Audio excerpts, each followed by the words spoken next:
أما بعد فأعوذ بالله من الشيطان الرجيم بسم الله الرحمن الرحيم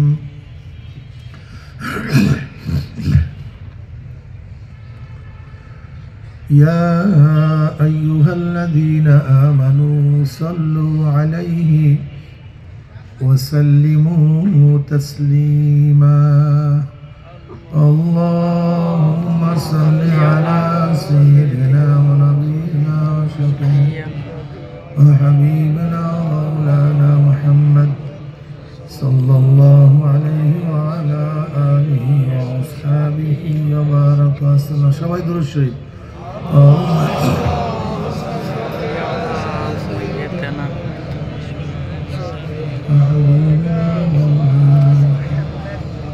صلى الله عليه وعلى اللهم صل على سيدنا وحبيبنا مولانا محمد صلى الله عليه وعلى آله وأصحابه وبارك وسلم أعوذ بالله من الشيطان الرجيم بسم الله الرحمن الرحيم هو الذي بعث في الأميين رسولا منهم يتلو عليهم آياته ويزكيهم ويعلمهم الكتاب والحكمة وإن كانوا من قبل لفي ضلال مبين صدق الله مولانا العظيم وصدق رسول النبي الكريم আল্লাহ পাকের বান্দা জনাব মুহাম্মদ রাসূলুল্লাহ সাল্লাল্লাহু আলাইহি ওয়াসাল্লামের উম্মতগণ,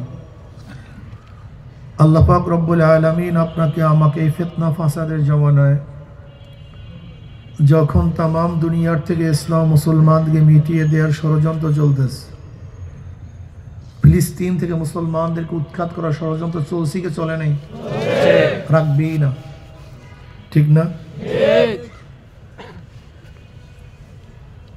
যেই জমানায় মুসলমান ইসলামকে পছন্দ করে না, মুসলমান ইসলামকে পছন্দ করে না, বরং নামদারি মুসলমান ইসলামের সবচেয়ে বড় দুশ্মন হয়ে গেছে।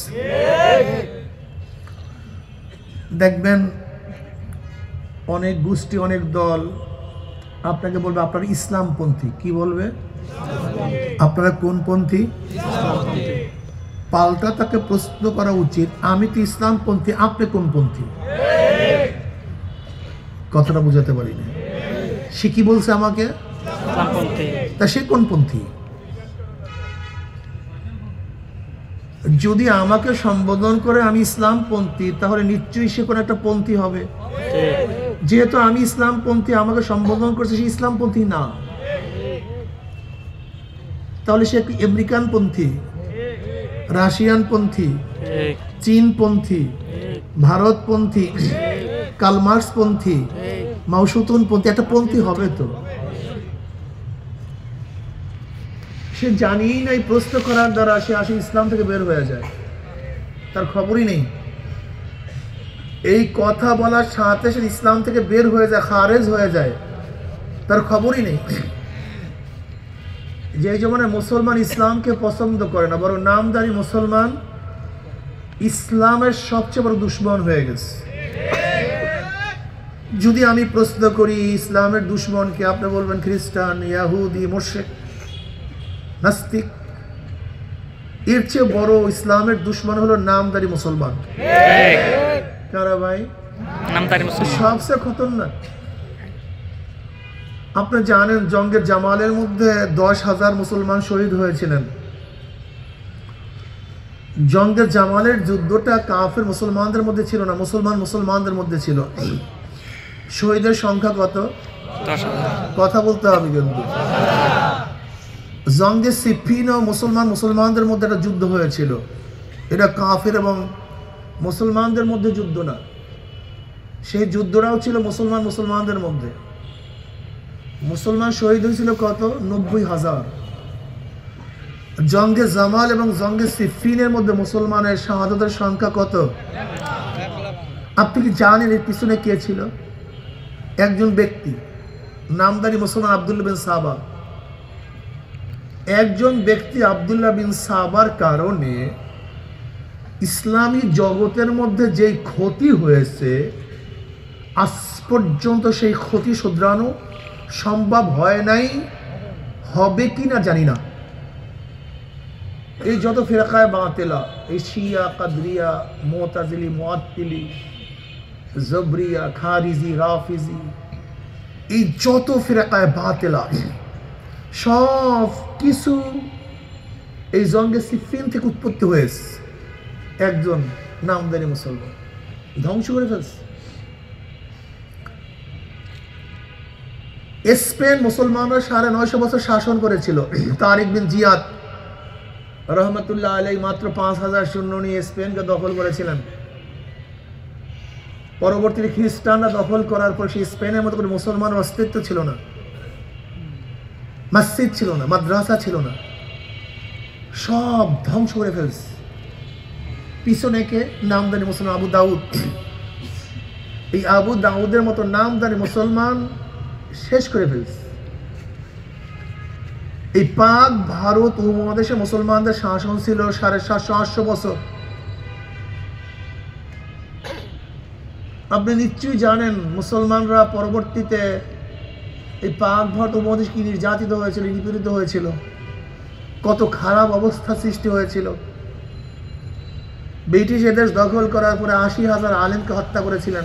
80,000 আলেমকে শহীদ হইতে হয়েছে। চাকরি চর থেকে শুরু করে খায়বার পর্যন্ত এমন কোনো গাছ ছিল না যে গাছের মধ্যে একজন আলেমকে ফাঁসিতে ঝুলানো হয়নি।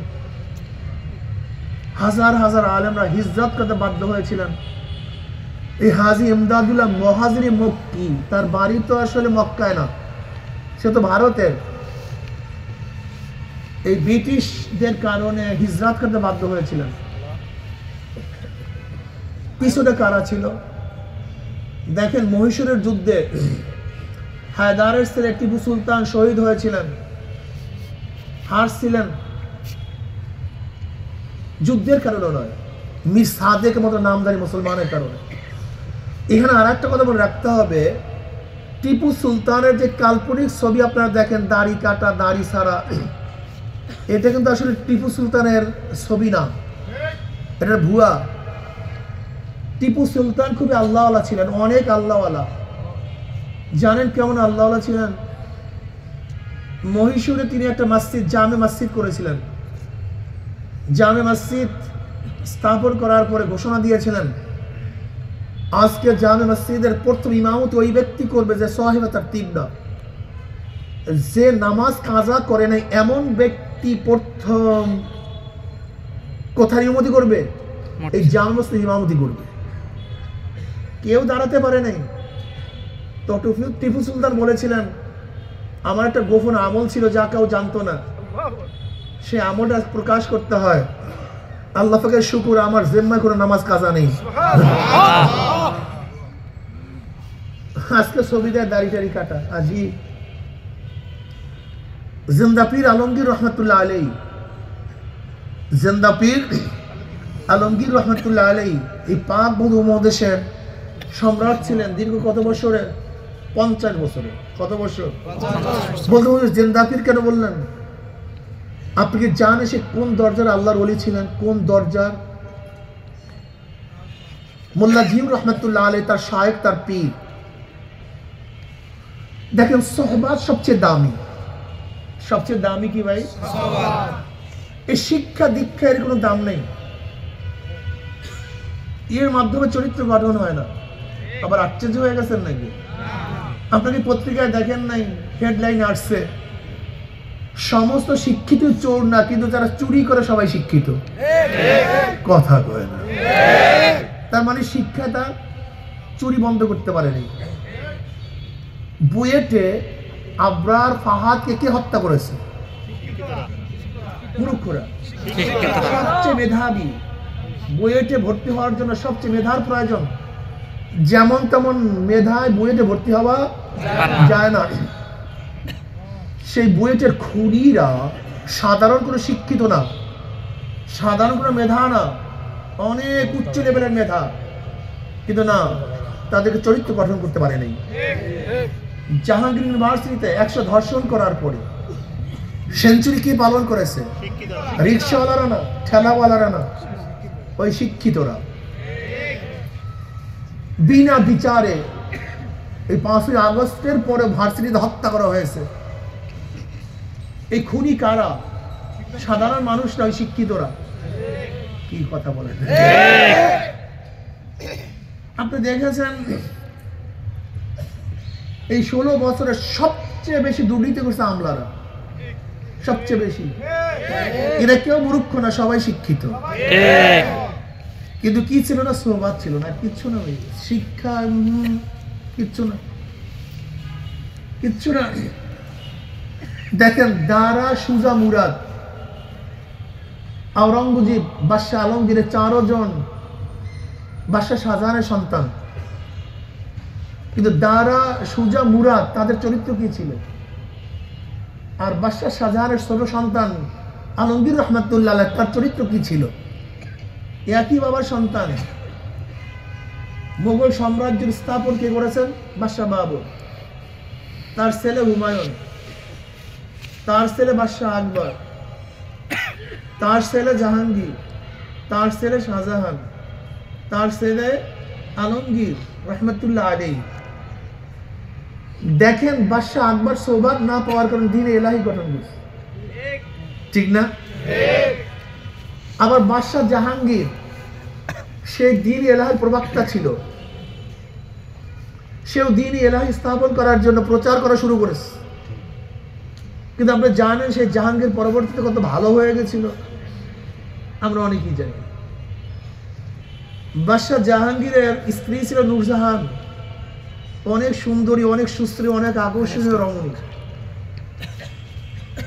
বাদশাহ জাহাঙ্গীর যখন দ্বীন এলাহির প্রচার প্রসার করা শুরু করলেন, মুজাদ্দিদ আল-ফিসানি রহমতুল্লাহ আলাইহি, আহমদ শের হিন্দ, মুজাদ্দিদ আল-ফিসানির নাম আহমদ শের হিন্দ রহমতুল্লাহ আলাইহি, যিনি মুজাদ্দিদিয়া তরিকার প্রবক্তা, যার শায়েখের নাম বাকি বিল্লাহ রহমতুল্লাহ আলাইহি। এই আহমদ শের হিন্দ রহমতুল্লাহ আলাইহি বহুত বড় আলেম ছিলেন, জানুয়া প্লেয়ার ছিলেন, অনেক বড় আবেদ ছিলেন, সালেহ ছিলেন, মুত্তাকি ছিলেন এবং মুজাহিদ ছিলেন। কি ছিলেন ভাই? আমাদের সমস্যা কি জানেন? আমাদের সমস্যা হলো যে মুজাহিদ তার রুহানিয়াত নেই, আর যার রুহানিয়াত আছে তার মধ্যে জিহাদ নেই। মারাত্মক সমস্যা। রুহানি ব্যতীত জিহাদ, রুহানি সারা জিহাদের সন্ত্রাস। এই জিহাদে আপনি মুক্তি পাবেন না। কথাটা বুঝাতে পারিনি।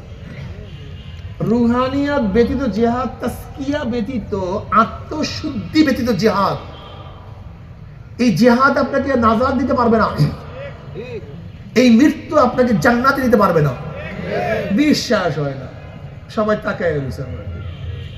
আপনি বুখারীর মধ্যে রওয়ায়াত দেখেন নাই? বুখারীর মধ্যে রওয়ায়াত আছে আল্লাহ পাক কিয়ামতের ময়দানে এক শহীদকে ডাকবে, শহীদ এদিকে আয়, এদিকে আসবে। আল্লাহ পাক তার সামনে সমস্ত নিয়ামত উপস্থাপন করবেন। আমি তোকে এই নিয়ামত দিচ্ছি, তোকে চোখের নিয়ামত দিছি, হাজারো বাচ্চাদেরকে আমি অন্ধ করে সৃষ্টি করেছিলাম, তুই চক্ষুওয়ালা। তোকে আমি কানের নিয়ামত দিছি, হাজারো বাচ্চাদেরকে বহেরা অবস্থায় সৃষ্টি করেছিলাম। আমি তোকে হাত পা নিয়ামত দান করছি, অনেক সন্তানদেরকে বিকলাঙ্গ হিসাবে দুনিয়াতে প্রেরণ করেছিলাম।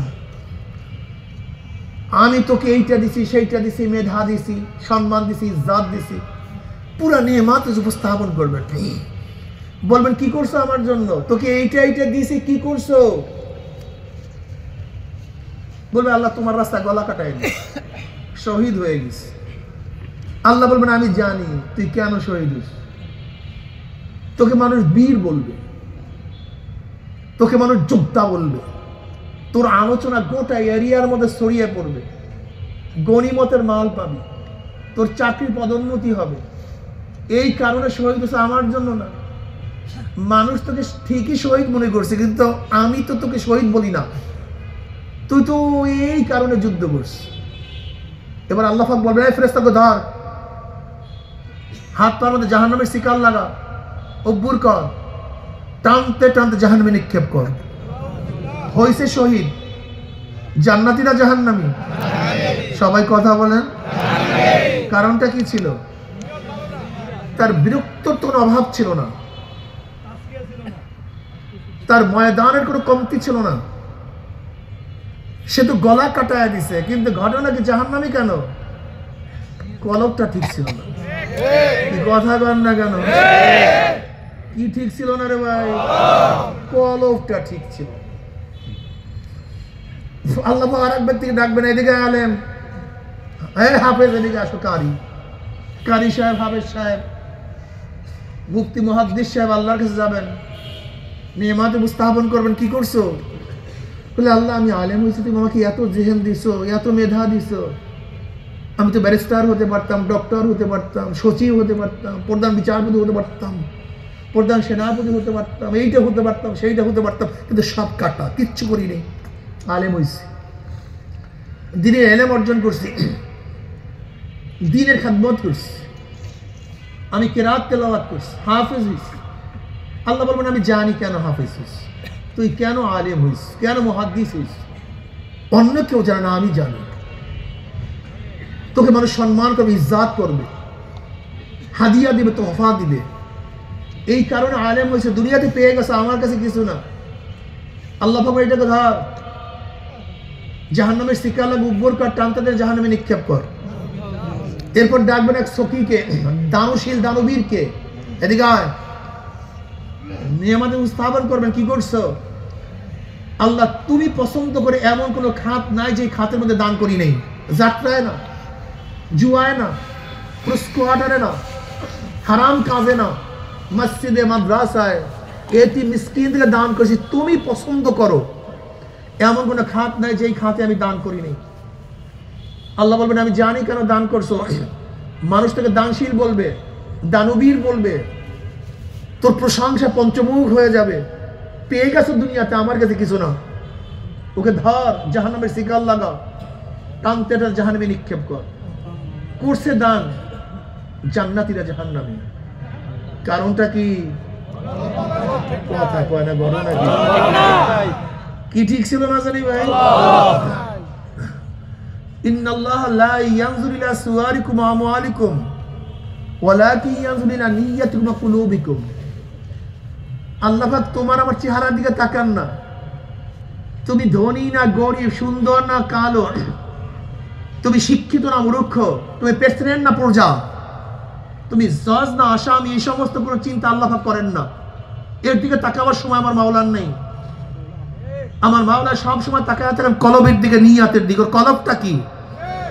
চরমনে মুজাহিদদেরকে বলবো, খবরদার, খবরদার, যদি তরিকার কাজ, সংগঠনের কাজ কোনো দুনিয়ার স্বার্থে করেন, আমার চাকরি হবে, বেতন হবে, টাকা পাবো, এমপি হব, মিনিস্টার হব, বিল্ডিং পাবো, আমার এখানে সেইটা হবে, সেইটা হবে, আল্লাহ না করুক। খুব ভালোভাবে বুঝবেন, যদি দুনিয়ার কোনো স্বার্থে, দুনিয়ার কোনো কারণে যদি সংগঠন করেন, খাসরাত দুনিয়া ওয়াল আখিরা, আপনার দুনিয়াও বরবাদ, আখিরাতও বরবাদ। ইন্না সালাতি ওয়া নুসুকি ওয়া মাহইয়ায়া ওয়া মামাতি লিল্লাহি রাব্বিল আলামিন। সব কিছু কার জন্য? এই কলবকে ঠিক করতে হবে। কলবের খবর নাই, কলবের চিন্তা তোমার মধ্যে, আমার মধ্যে নাই। নবী আলাইহিস সালাতু ওয়াস সালাম ফরমান, ইন্না ফিল জাসাদি মুদগা ইজা সালাহাত সালাহাল জাসাদু কুল্লু ওয়া ইজা ফাসাদাত ফাসাদাল জাসাদু কুল্লু আলা ওয়া হিয়াল কলব। প্রত্যেকটা মানুষের সিনার মধ্যে একটা গোশতের টুকরা আছে। কিসের টুকরা? আল্লাহ পাক কালামে পাকের মধ্যে ফরমান, লা তা'মাল আবসার ওয়ালাকিন তা'মাল কুলুবুল্লাতী ফিস সুদূর। ওদের বাহ্যিক চক্ষু অন্ধ হয় নাই, ওদের বাহ্যিক চক্ষু অন্ধ হয় নাই, বরং কলবের মধ্যে যেই সিনার মধ্যে যে কলব আছে, সিনার মধ্যে যে কলব আছে, কলবের চক্ষুটা অন্ধ হয়ে গেছে। নবী আলাইহিস সালাতু ওয়াস সালাম ফরমান, প্রত্যেকটা মানুষের সিনার মধ্যে একটা গোশতের টুকরা, এই গোশতের টুকরাটার নাম কলব। এই কলবটা যদি ভালো হয়ে যায়, গোটা মানুষটাই ভালো হয়ে যায়। আর কলবটা যদি খারাপ হয়ে যায়, গোটা মানুষটাই খারাপ হয়ে যায়। ওই গোশতের টুকরাটার নাম কি? জোরে বলেন। মানিটা কি? এইটা ভালো সব ভালো, এইটা খারাপ সব খারাপ। ঘটনাটা কি? আচ্ছা বলেন তো, এখানে এরকম কিছু ভাইরা আছেন না যারা সিনেমা দেখেন? কথা বলেন না কেন? আছেন? থাকাটা স্বাভাবিক, থাকতে পারেন, আছেন। আবার এখানে এরকম অনেক ভাইরা আছেন না যারা সিনেমা দেখতে পারেন, দেখেন না? আচ্ছা, যারা দেখেন না তাদের চক্ষু কি সিনেমা দেখতে সক্ষম কি সক্ষম না? কিন্তু দেখেন না কেন? খুব ভালো মতো বোঝার চেষ্টা করবেন, কথা ক্লিয়ার? যারা সিনেমা দেখেন না তারা পারেন না তা না, দেখার যোগ্যতা আছে কিন্তু দেখেন না। আবার এখানেও কিছু ভাইরা আছে যারা দেখেন, তারা দেখেন কেন? এখানে এমনও কিছু ভাইরা থাকতে পারেন, বা আমার বয়ান যারা শুনেন এরকম কিছু থাকতে পারে যারা মদ পান করে, সিগারেট পান করে, গাঁজা সেবন করে, ইয়াবা খোর, আছে কি নাই? থাকতে পারে। আবার কিছু লোক আছে তারা খায় না, কিন্তু যারা মদ পান করে না তারা কি মদ পান করতে পারে না? কিন্তু করে না কেন? প্রশ্ন এখানে। কিছু মানুষ এখানে আছেন যারা ঘুষ খান, সুদ খান। আবার এখানে হাজারো মানুষ আছে জীবন গেল তারা হারাম খাবে না। ওই ব্যক্তি খায় না কেন? কিন্তু তো খেতে পারে, পারে না তা না, কিন্তু খায় না কেন? প্রশ্ন আছে কি নাই? মজার ব্যাপার হলো এই যে যেই ব্যক্তি করে না তারও করার যোগ্যতা আছে কিন্তু করে না।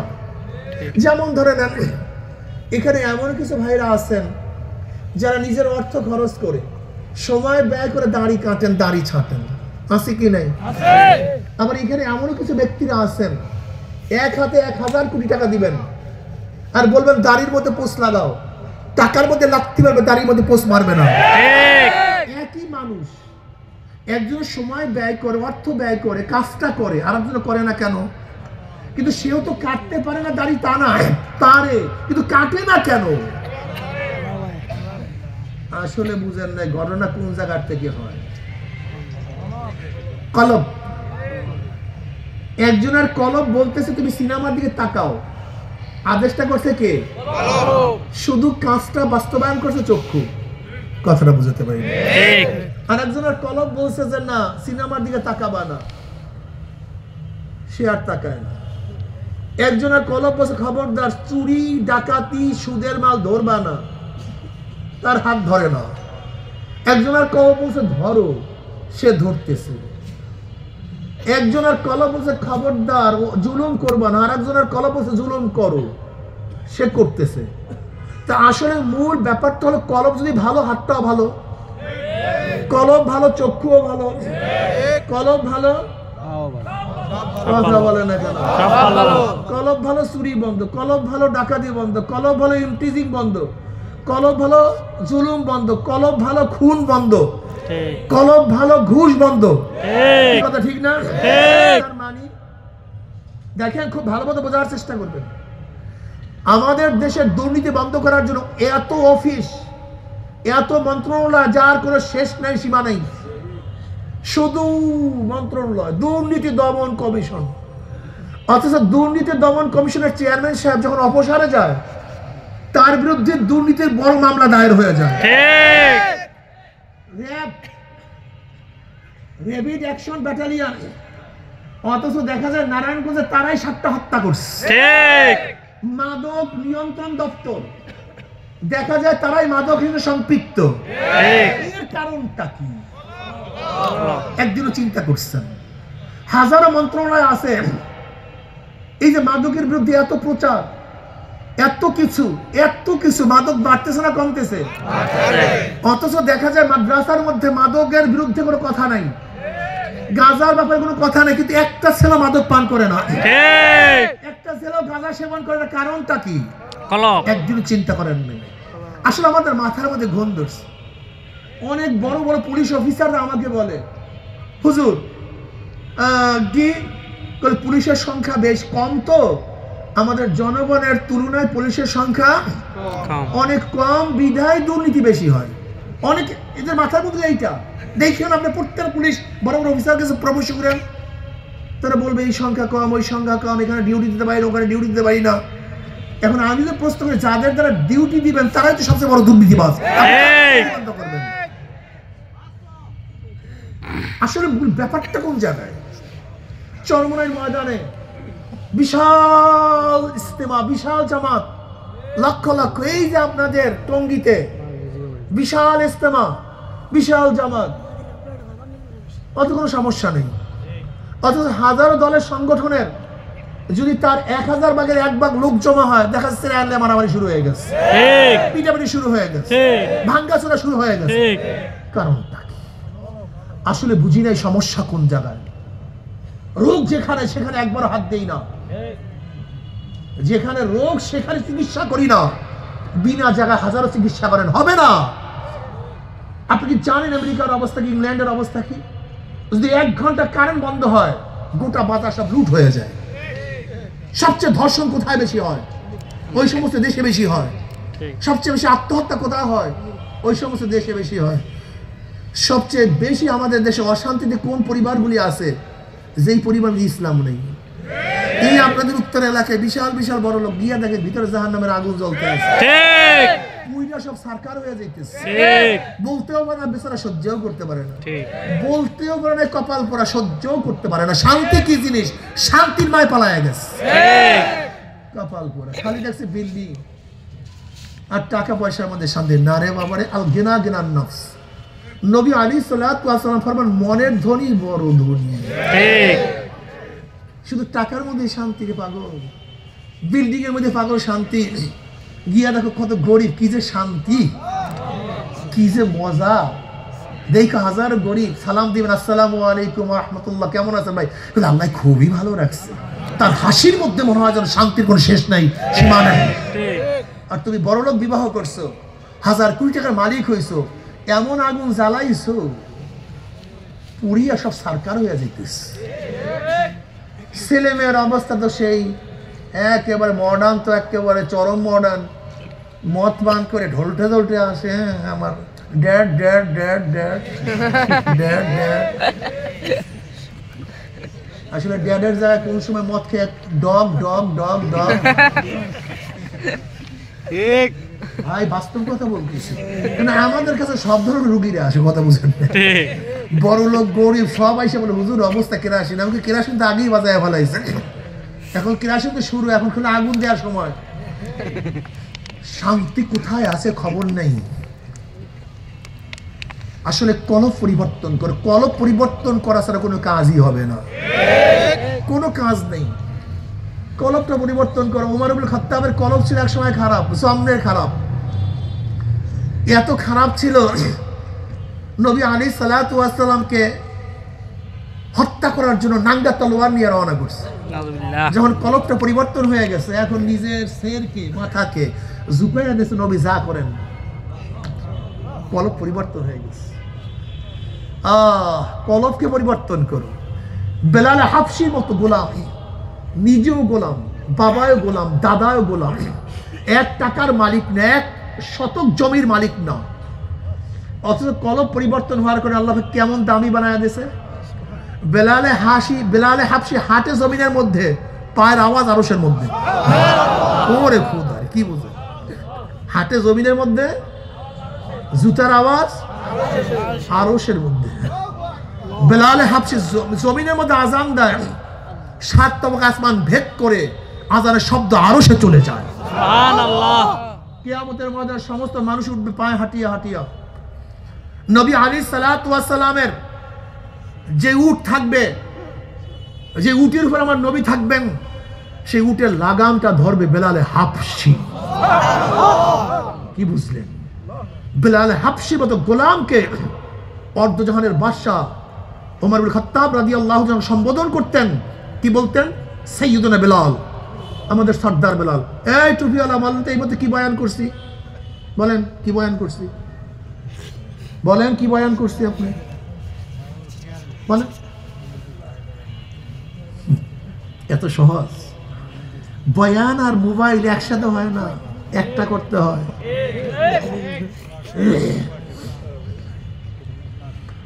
বেলালে হাবশির মতো গোলামকে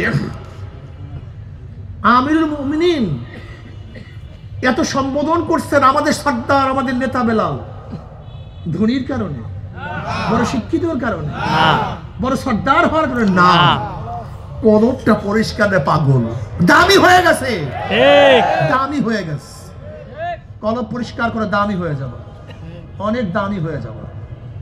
এমন দামি হবা, নবী আলাইহিস সালাতু ওয়াস সালাম দুনিয়াতে তো আসছেনই অমানুষদেরকে মানুষ বানাবার জন্য।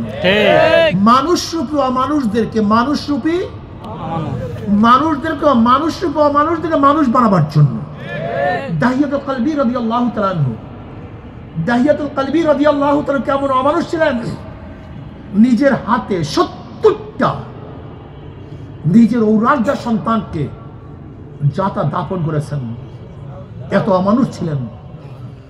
কিন্তু নবী আলাইহিস সালাম সোহবাতে যাওয়ার পরে এত দামি হয়ে গেছেন, অধিকাংশ সময় জিবরাইল আলাইহিস সালাতু ওয়াস সালাম দাহিয়াতুল কলবের রূপ ধরে দুনিয়াতে আসতেন, মানুষ অমানুষকে মানুষ বানার জন্য। সোহবাত সবচেয়ে দাম।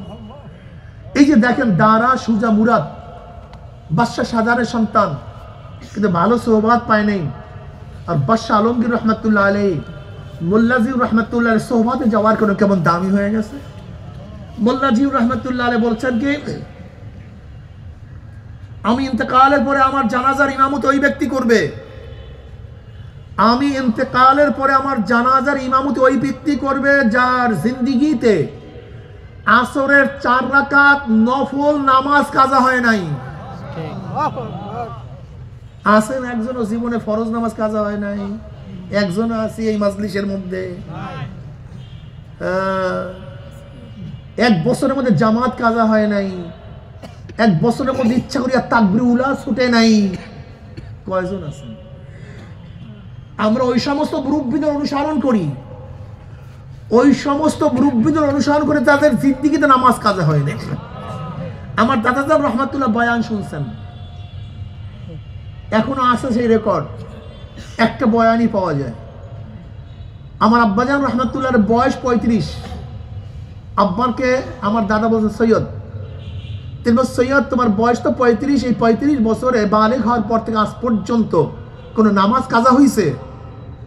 আব্বাজান বলছেন না বাবাজান, এখন পর্যন্ত কোনো নামাজ কাজা হয় নাই। বুঝো দিনদার কাকে বলা হয়, ইসলাম কি